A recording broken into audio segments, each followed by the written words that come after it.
Hi, everyone. Welcome back to the next episode from the Lessons from the Playroom podcast. So grateful that you have taking the time to listen in on this conversation. We have another amazing guest joining us today in this conversation where we're going to be talking about attachment trauma and attachment trauma specifically in the context of foster care and adoption. And I have with me the amazing Ann Beckley-Forest. And for those of you that are not familiar with Ann, let me introduce you to her. So she's a licensed clinical social worker. Many of you may know her from the EMDR field because you've made quite the name for yourself, and in the EMDR world. You're certified in EMDR. You're an EMDR approved consultant and trainer. You're faculty member of the Child Trauma Institute. You're co-founder of Playful EMDR, an online hub for training and consultation. Annie Monaco wrote a phenomenal book called EMDR with Children in Play Therapy Room, an integrated approach. For anyone listening, if you do EMDR with kids, please buy this book. This book is like a foundational book you need to have on your shelf if you are incorporating EMDR into your work with children.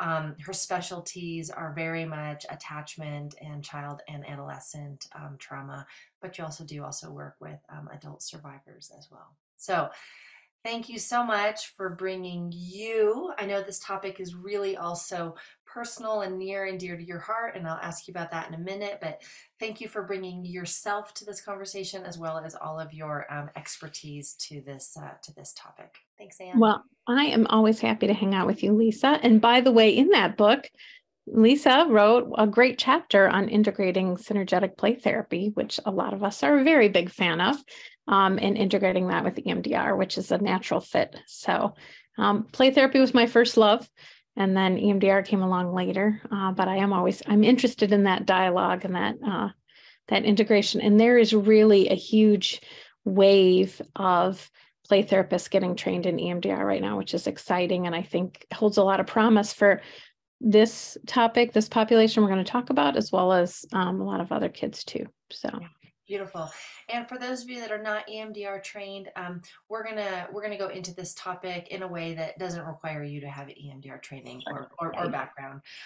Just if you're listening, going, oh, do I need to have that? No, and it's also something to consider getting if you are going to be working with complex trauma. So let's start with why is this topic so meaningful for you, Ann? Well, on the personal level, as you know, Lisa, I am an adoptive parent myself of two beautiful daughters, both adopted when they were pretty young. And anyone working in play therapy and child therapy, we are encountering a lot of kids who have different kinds of shared placements, kinship care, foster care, adoption, and it's the whole range, right? From kids who are adopted young to those who, for whatever reason, their first parents aren't able to care for them and they end up in new families. And so I think that it's really important also to me as a professional. And I was a play therapist before I was a mom, or kind of right around the same time. So really my thinking about this, I've kind of grown up with the two things happening in tandem. So yeah, I do feel passionate about it.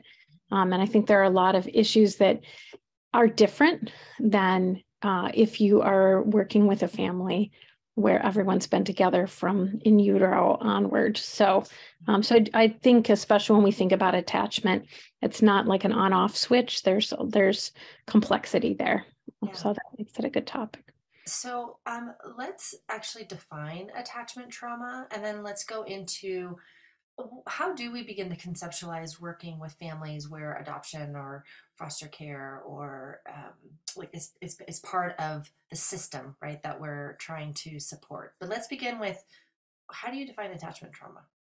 Well, it's interesting because there are some writers on attachment who don't really like the term attachment trauma. obviously trauma. We're all kind of aware of what that means. Those moments of, loss or separation, that's part of the story, right? The day that you were removed, let's say, from your first parents, or, the disruptions that happen when kids are waiting for parents that aren't there, which is why some writers talk also about, more like attachment wounding, or this idea of, this is from Shirley Jean Schmidt, who writes mostly about adult work, but she calls it the important good things that didn't happen. And so being able to kind of step inside the shoes of a small child and look around for the important good things that didn't happen turns out to be just as important as identifying those like critical moments of loss or disruption or fear that also, are part of the landscape, but that's not the whole story. Yeah. Um, One of the things, so I had shared with you before we hit record on this. So when I began my play therapy career, international adoption was an area that I just focused in on a lot. And what I often found was that I also needed to be paying attention to, if I had the information, what happened um, even before the child was born.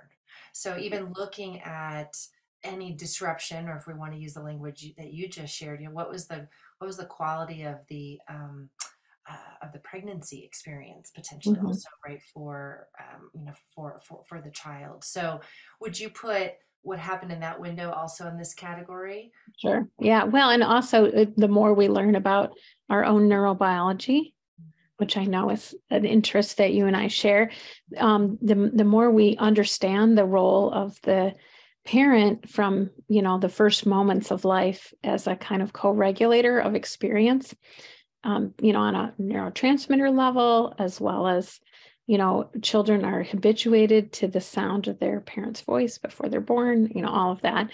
And then extending into even the really early, days of life. And this is the time when they're, in like kind of traditional domestic voluntary placement adoption. Sometimes the adoptive parents are getting the baby at 3 or 4 days old, and we sometimes have to sell them on the idea that what happened before that matters in the neurobiology. Because even though there's not this declarative memory of first family, there's implicit memory, there's somatic memory.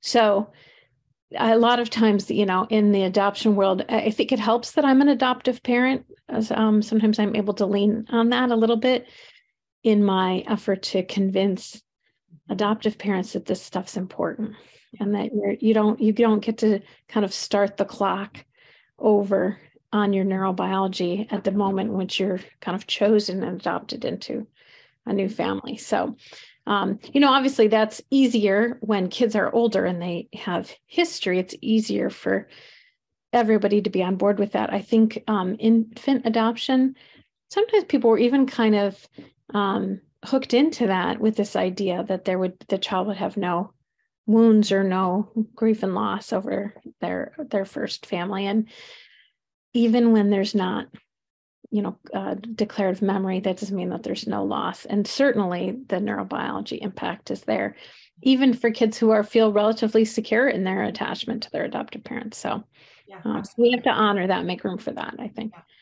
I find that, we're talking about, what are some of those unique things about working with family systems where adoption, or, just a child, again, being placed into their home, or some kind of placement disruption has occurred. I find that education is a huge piece that's very different than a lot of families I work with, where there wasn't some kind of a placement disruption at some point in the journey. Do you find that also, that education's huge? Yeah, I think that it's almost like the disruption to continuity. People learn when they learn each other in tandem from the beginning. That learning kind of flows back and forth. They learn their child's cues. They learn what works to reassure them, what doesn't. Then, people think, oh, I can just apply that knowledge. I'm a great parent. Let me just apply that knowledge in this new scenario. And what they find out is that you still have to learn the dance steps from the beginning. you have another person's nervous system that has to attune to yours. And certainly there are things that people do that make it go better or worse. And one of those things is, I think, assuming that you can use a lot of kind of behavior modification, or you make a good choice, choosing mind, to borrow Paris Goodyear-Brown's phrase, those kinds of strategies to mold and shape, and they just tend to fall flat with kids who've had attachment disruptions or wounding. I think because the adaptations for survival make those not, those don't work as well. Yeah. Because kids often are very defended from directions, let's say. And I think about a lot of the foster kids or adopted kids, especially kids who, for whom that transition happened a little bit later in life, even in the toddler years and beyond, they're very defended from being told what to do. And that's a kind of an interesting twist or adaptation on being kind of disempowered by this very big kind of earliest event in your life of being taken from the people that you know and placed in another situation. And of course, for the kids who've had multiple placements, that adaptation for survival makes perfect sense. Another big theme that I saw for adaptation was the people pleaser. That I'm gonna act the way I think that you want me to act, so that you'll like me, so that you won't give me away, right? Or so that you'll stay connected to me in some way. So I often found exactly what you were saying, and then I also found the high level people pleasers, and I'm gonna conform at all costs, and I'm gonna be trying to be perfect, and I'm not gonna ruffle any feathers. And I just think it's so important for therapists to recognize that both are coming from a deep-seated place of fear, and Right. from a place of it's hard to trust. It's hard to trust the situation, because I've been hurt. I've been hurt before, and I think that's In a important. way, I think those kids are almost harder to reach and engage, because sometimes they no longer hear their inside voice at all. Yeah. I think that can, and really, of course, we haven't even used the word dissociation yet, but that's also for, at both ends of that continuum is also caught up in dissociation and really internal kind of fragmentation that happens. And I think the kids who down-regulate their big feelings in order to survive and to please people, sometimes they're harder to engage. They look engaged, but there's not a lot of juice there. Yeah. And I was just thinking as you were talking, this is really the appeal of really the very foundations of play therapy, with being able to spend time with kids in a child-centered or non-directive way as a part of an overall treatment approach, is so important, because it short circuits either end, either that adult pleasing or adult defying adaptation system. Because, at some point we don't have anything kind of left to defy, or we've been able to hold space, with support, because sometimes those kids need us to help guide them a little bit through the environment. But a lot of times, after a period of kind of experimentation, those kids will loosen up and kind of free up. And being able to do that. I am reminded of a prompt, a Santray prompt that I used with a kid. Well, I've used with a number of kids around this issue of adoption, because one of the things is sometimes the kids themselves, they don't want to touch it either, right? They've kind of internalized that sense of like, this is dangerous territory emotionally. And maybe they've gotten that from watching their adoptive parents freeze whenever they ask questions, or maybe they've internalized it from other sources, but they need some emotional distance to be able to do that work. And one of the kids that I sticks out very clearly in my mind, I said, make up a story in the sand about somebody who's adopted, but not your story. Make it up. And in the context of the story, the kid I think it was animals, the animal who was like the main character, had all these like weapons trained on him. And I'm like, oh, I'm doing my kind of child-centered tracking reflection. Oh, I see there's a lot of characters with guns pointed at him. And he's like, yeah, because if he's bad, he's going back. Mm. And this was not a kid who could have approached that kind of content directly. Yeah. But in the kind of projection or the fantasy of making up a story, it was there. Yeah. Of course, that helps us then to understand the way forward, on the caregiver side, as well as helping him to, kind of master some of that distress. So, Um, I want to switch for a moment here into the caregivers. You've used a term that I think is really lovely, and it might be a new term for some of our listeners, which is first parent. And many individuals may be more familiar with the term bio-parent. And so, would you flesh that out a little bit about the use of first parent versus bio-parent, and then we'll talk about how do we bring them into the process of healing the sure. trauma? Yeah. Well, and bio-parent was an improvement for some adoptees over like real parent, which had all kinds of stuff going on with it. So then the pendulum kind of swung to bio parent, which is accurate, but somewhat reductive, I think, to reduce that initial attachment relationship, even if it's complicated, fraught, perilous in some cases, but to reduce it to simple biology doesn't really make sense, not to mention the fact that my specialty is younger kids, and biology is not really part of their vocab. So that's not the best term, I don't think. And so first parent is something that, comes up in some of the, really, I would say there's there's a movement now being powered by adoptees that is really helping us to take a look at language and stance and attitude, and how are we honoring all the parts of the so-called adoption triad and centering all of those voices. So and as opposed to what I think has tended to happen, which is adoptive parents were the center of those conversations, maybe previously. So there's actually I'm not going to remember the name of the podcast, but maybe we can add it later. But a colleague of mine who's a therapist, who's an adult adoptee, has a podcast now. I think it's called Adoptees Dish, like that. And it's interesting because she's a trauma therapist. So she brings that lens, but she also brings the personal lens of being an adult adoptee. So, so I think we have a lot to learn from centering all the different perspectives and not having it, and we struggle with that in child therapy in general.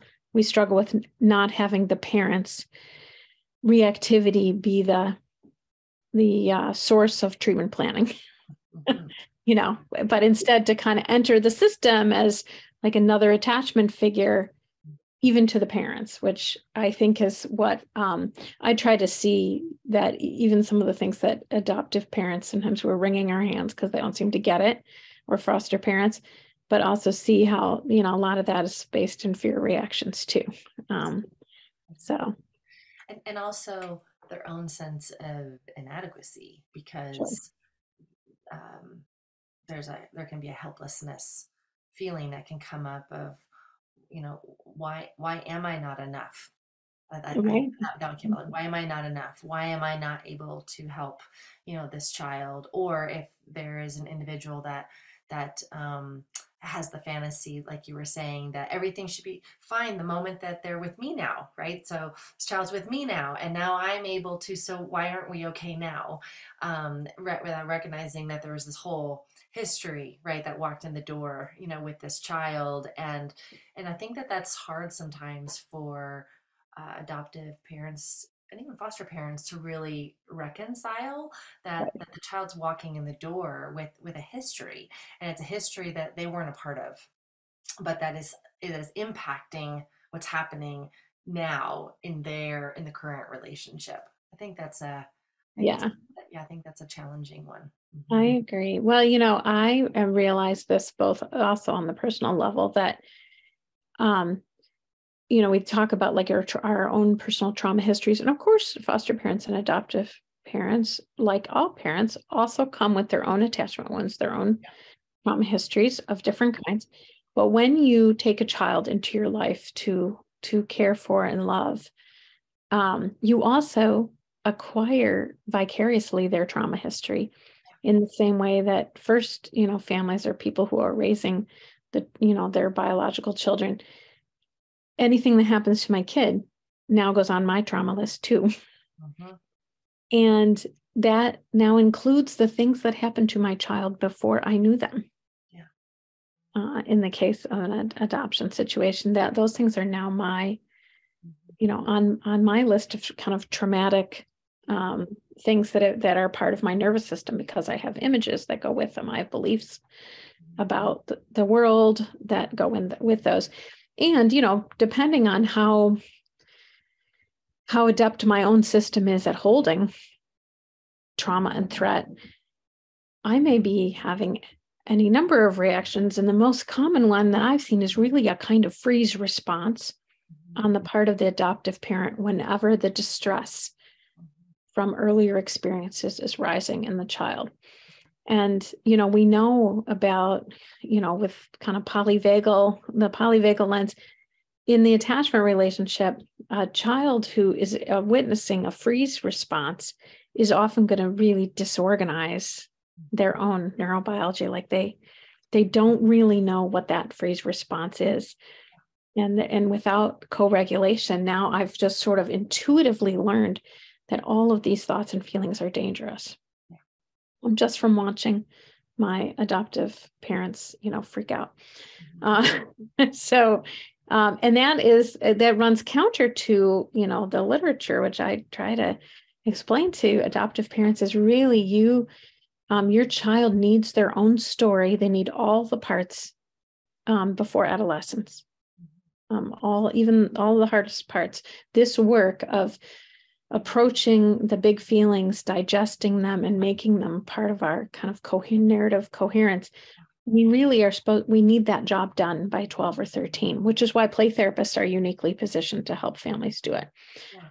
Yeah. Because, I say, how do you want this to turn out? You think that your kid's going to turn 18 and then find out these hard things about their first family? So that's really, it's hard. It's a kind of a hard agenda to put on families. And I think we have to do it, gradually, and we have to build a relationship and a context. But I've often said that to adoptive parents. I'm like, play the tape to the end. Your kid's 18 years old, 19 years old, maybe going off to college, meeting their roommates for the first time. That first night, everybody stays up late and tells their life story to each other. Do you want your kid to be frozen in fear when it's their turn, or do you want them to, by that point, with your help and mine, have kind of navigated some of the tougher waters? So, I mean, what it means is we do sometimes have to be somewhat prescriptive, because that doesn't always come up on its own. I have a story that is coming to mind because I think it's important when we're supporting families around this, because I've seen this. It's almost like the adopted family wants to create the story for the child versus co-creating or helping the child understand their experience in the story. And I'll give the example here. So one of the sessions that I had just happened to be on the anniversary of the adoption anniversary. And so adoptive mom brought in a book, right, that she had made, which was, all the photos and this I and that. have those. Yeah, right, and this whole thing, right? And so we were sitting together and we're going through the book together, and there was a photo where mom was telling part of the story and the daughter was telling part of the story too, and mom, this was the first moment that I saw you, and it was such a magical moment, and mom is just glorifying this moment. And the daughter paused mom and looked at her and said, Mom, look at me. I don't even know who you are. that was not a happy moment. And you just saw like all the color like leave mom's face, right? Because mom so much wanted the daughter to have this happy story about, what it was like in their, their coming together. But the reality was for the daughter, that was actually a very terrifying moment. And also, and I know we're going to spend a little bit of time here, um, they were from two very different backgrounds, which meant they had two very different color skin, different language. And so, not only is so from the child's perspective, not only do I not know who you are, but you don't look like me, you don't sound like me, you make no sense to me on like multiple, right, on like Right. multiple levels, right? Smells, taste, right. All of it, right? And so, anyway, I'm just putting it in there that I think that part of what we're holding with families is holding multiple perspectives of the adoption story, and helping the child come to terms with their experience of the adoption story, and the adoptive parents, and what is their together story, but it's not a one-sided type of a story. And Yeah. this impulse to kind of tie everything up with a bow. Yeah. And this is actually not just an adoption. This is the source of a lot of unprocessed trauma in childhood.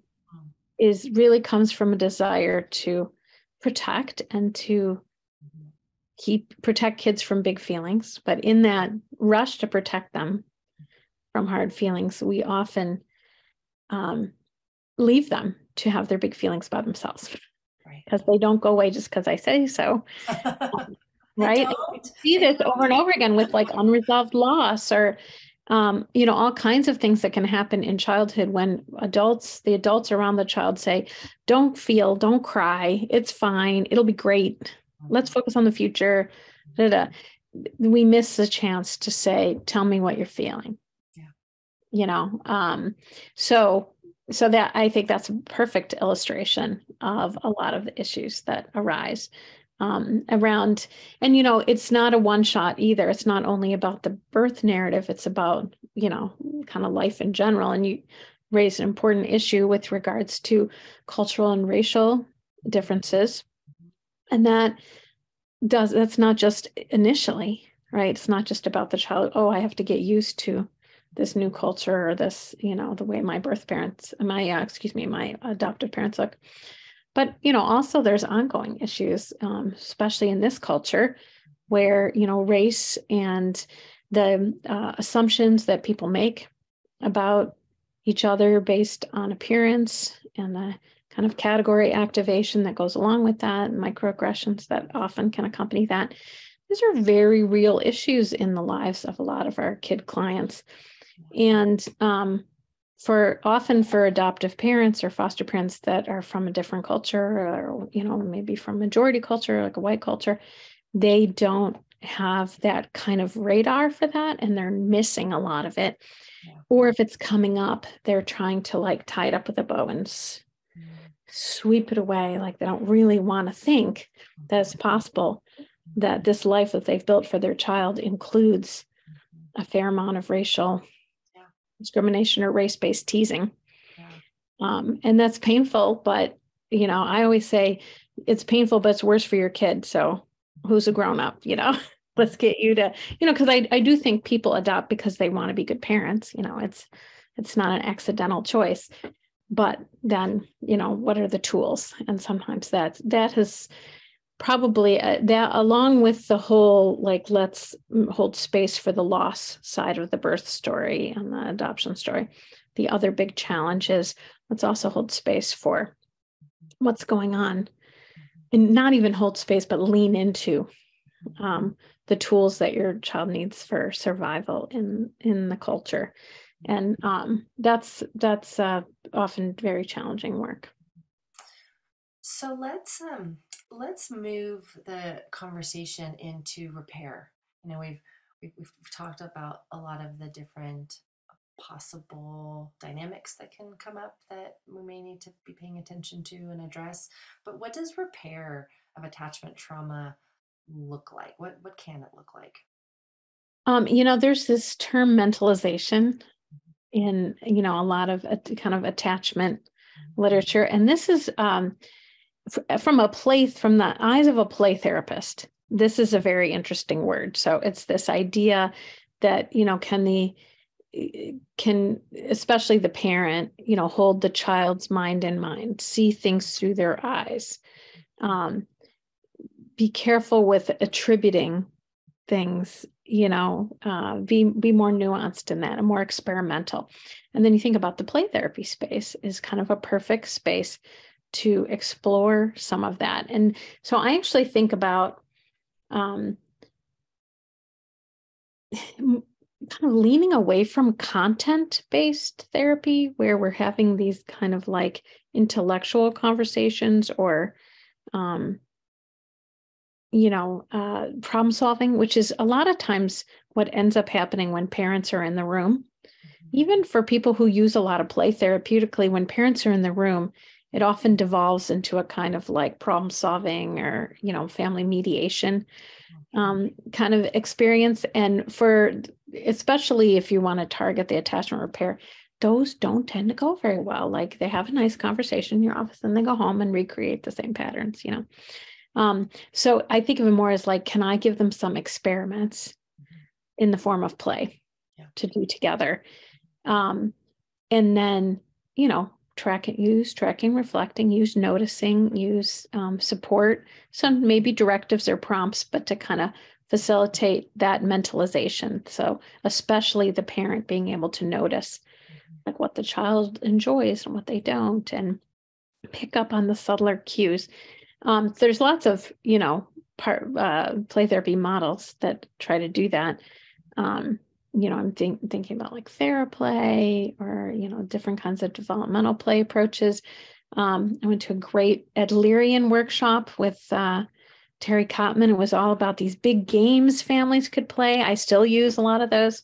And again, maybe there's a little bit of insight there, but the focus is really on experiential and on, expanding the space for the parent to kind of notice what's working and not working in the connection. I'm hearing you emphasize, and you haven't said this word, but this is what I'm hearing. I'm hearing you emphasize attunement.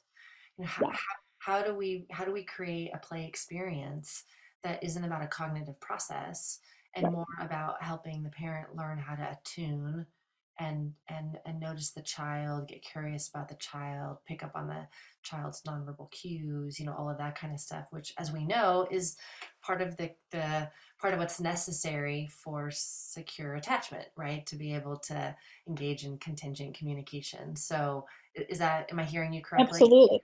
Yeah. And, the other kind of layer to this is going back to this idea of dissociation and fragmentation, is that especially kids who spent, significant amounts of time in fear early in life, in fear or terror or pain or physical discomfort, hunger, medical stuff, we know that then in order, for protection, the nervous system fragments, and kids may have, parts of their neurobiology that are holding in a kind of frozen state, some of those experiences. And, we know, we've come a long way, even in 10 years in terms of talking about this, having language for this.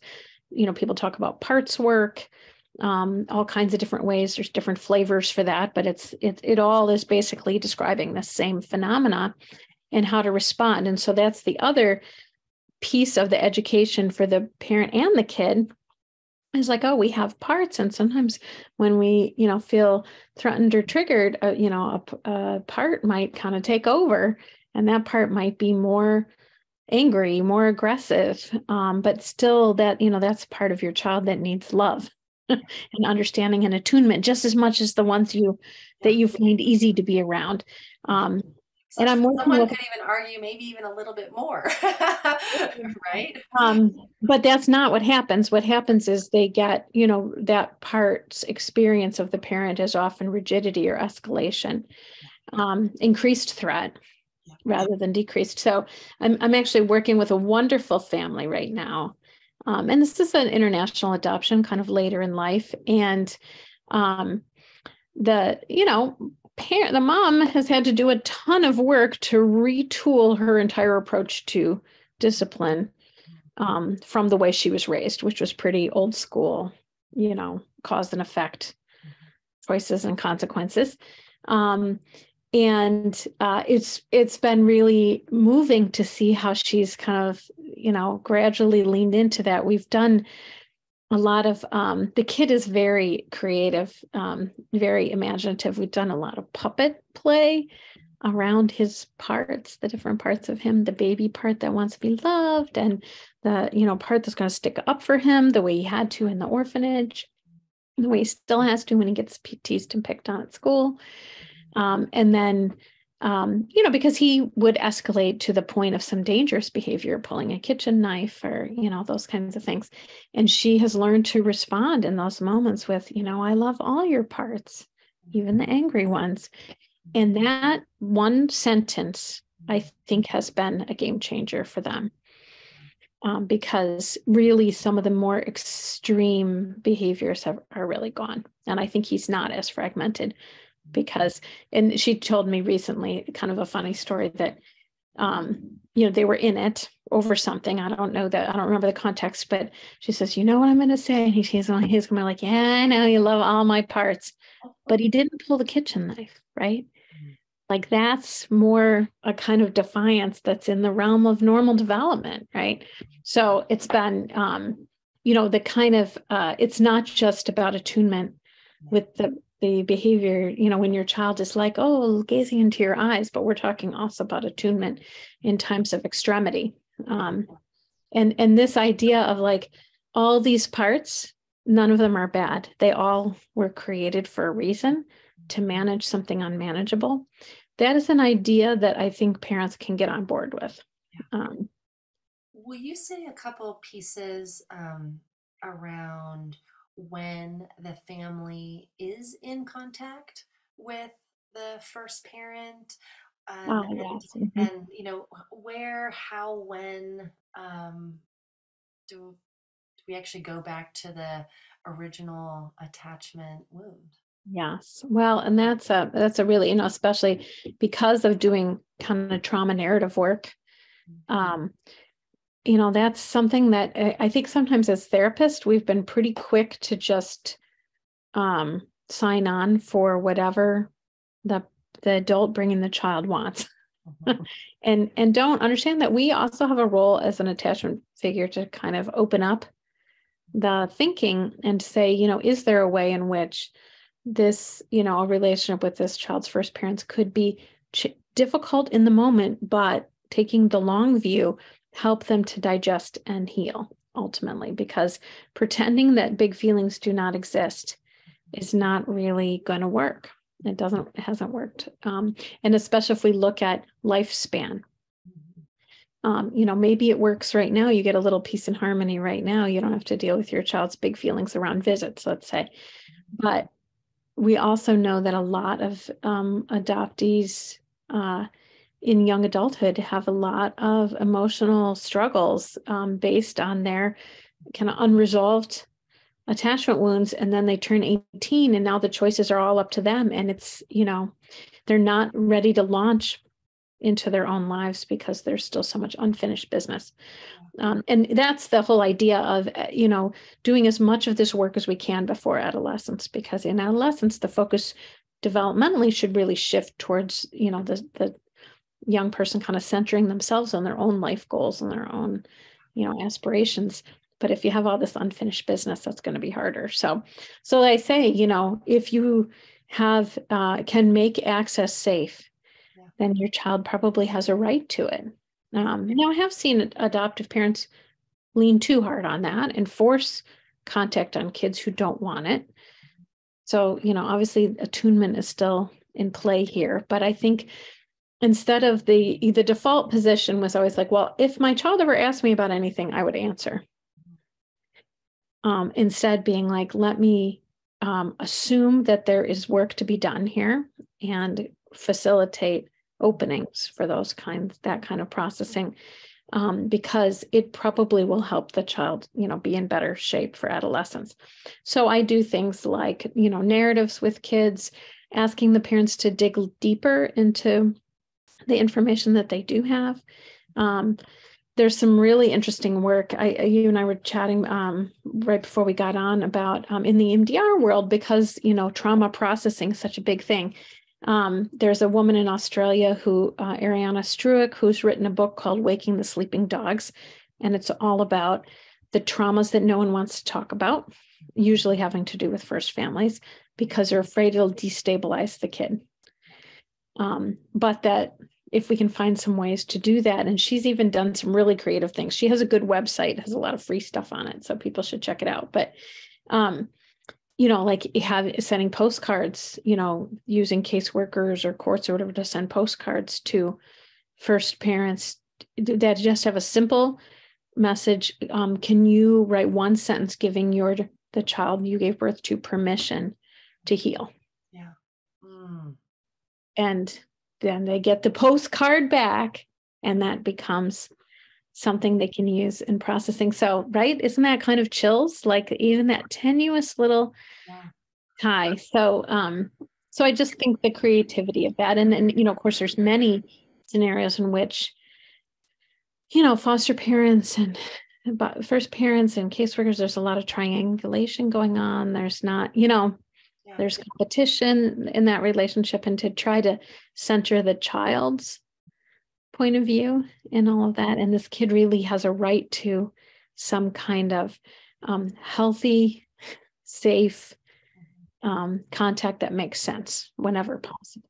So, as you're talking, I had a reminder of a client that I worked with where the child really wanted to try to make contact with first parent, and adoptive mom was really hesitant about that, because I think adoptive mom's intuition was first parent's not going to engage, and that this is going to land as a disappointment. But client was super adamant about it. And what I will say is that there was a decision to move in the direction of, with like a significant amount of holding. And what ended up happening was mom's, it was accurate in that the first mom was not interested. But just even getting that, even though it was painful, is what my client needed. Yes. For closure. Or I wouldn't say full closure, but to begin to break the fantasy so that we could start to work on reality. Yeah.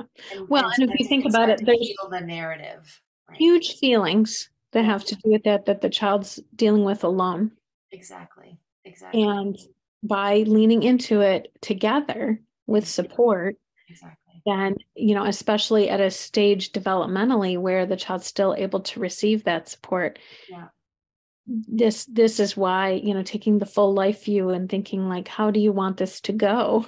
Yeah. Because if you don't meet this need now, mom, it's not like it's going to go away.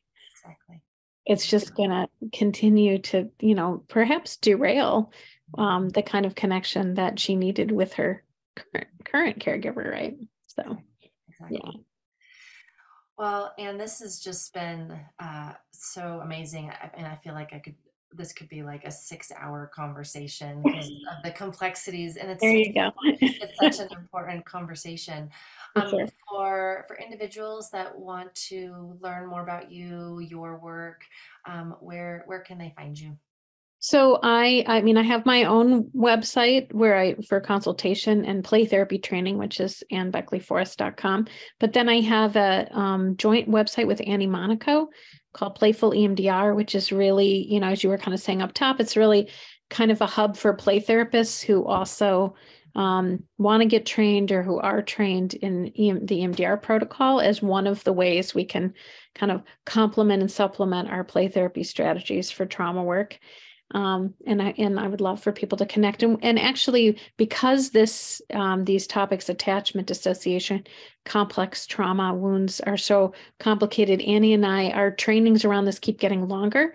And so we're actually putting together, it's not up on our website yet, but it should be by the time this drops, like 5 days in Buffalo. in the fall, not the winter, where we want to really do a deep dive into some of this and have time to use a lot of experiential tools, clay, puppets, sand tray, all of that. We did something kind of like that in Austin last year at Marshall Lyle's workshop, and it was a big hit. So that's kind of the direction we want to go into training wise. So Amazing, amazing. Well, again, thank you for bringing you and bringing your knowledge and expertise to the conversation. I just so enjoy you and appreciate you well, thanks for so asking. very much. Ditto. Yeah. Listeners, I hope that you got something really valuable out of this conversation, and that this is an area that you'll continue to learn about, study about, get curious about. It's really important. The odds of a play therapist in their career not having a child walk through the door that doesn't have adoption or foster care or some type of a placement experience in their history, I think that's a pretty I'm not going to say that they'll never happen for a play therapist, but I think that most of us at some point are going to have a child that walks through the door where this is part of their lived experience. So so let's become knowledgeable in this area even more. And as always, listeners, wherever you are, take care of yourselves, tend to yourselves, lean into the big feelings inside of yourself. You are the most important toy in the playroom. Until next time.